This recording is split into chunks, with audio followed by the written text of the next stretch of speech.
DTM'dan natural sonlarga taalluqli bo'lgan test ABC 3 xonali son plus MN 2 xonali sonni qo'shsak F7 4 xonali son hosil bo'lgan ekan. Bundan foydalanib F ni M plus N'inchi darajasi plus A ni F'inchi darajasining yig'indisini toping. Endi test yechishga o'taylik. ABC 3 xonali songa M 2 xonali sonni qo'ysak F7DP 4 xonali son hosil bo'lishi kerak ekan.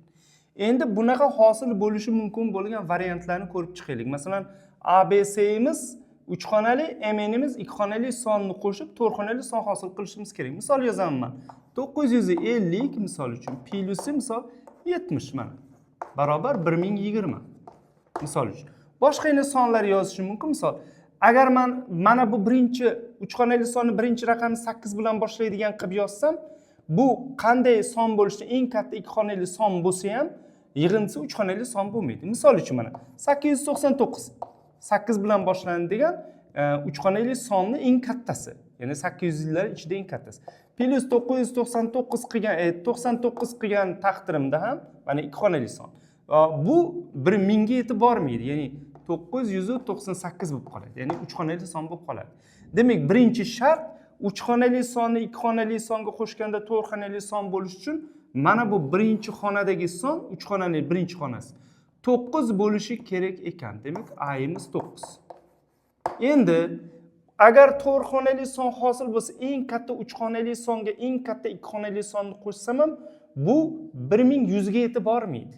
Ya'ni 1098 bo'ladi. Misol uchun mana 999 eng katta 3 xonali son, eng katta 2 xonali son 99 ni qo'shsam ham 1098 chiqadi.